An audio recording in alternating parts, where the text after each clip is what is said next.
ناس كتيره عندها مشكله مع الموضوع دوت، عايزين نحسمه بقى. انا سالت في مكتب التنسيق، سالت ناس كتيره قوي جوه مكتب التنسيق، وطبقا لقرار الوزير الاخير كان بيقول المطلوب اقامه فقط، ما تكلمش خالص عن المدرسه. يبقى علشان ادخل اي جامعه لو معايا يكون معايا اقامه اخد سات. يبقى عشان ادخل اي جامعه في مصر يكون معايا اقامه فقط ادخل بيها اي جامعه في مصر، وادخل معايا اقامه بره مصر اخد سات، وادخل اي جامعه جوه مصر.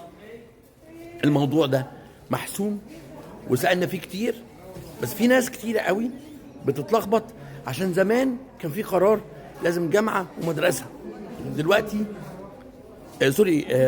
اقامه ومدرسه، دلوقتي مدرسه فقط. فلو معاك اقامه فقط، انا مش عارف ليه ملخبط النهارده. اقامه فقط، يكون عندك اقامه فقط تدخل اي جامعه في مصر طالما معاك اقامه بره مصر. المعلومه دي ابعتيها لكل اصحابك، لانه ده اللي حصل، وحصل السنه اللي فاتت. الناس كلها طلبوا منهم بس كشف تحركات. لما بتعمل كشف تحركات بيتاكد ان انت بتسافر، فيبقى تقدر تدخل اي جامعه بالسات. طبعا معاك اقامه في اي بلد. وعلى فكره اقامه بره مصر تمتحن مش لازم في نفس بلد الاقامه، في اي بلد بره مصر. خدوا بالكم بقى من حاجه مهمه جدا، ان ورقه السكور بتاع السات بتطلع من غير مكان الامتحان، يعني هو اصلا ما يعرفش انت امتحنت فين. شكرا ليكم.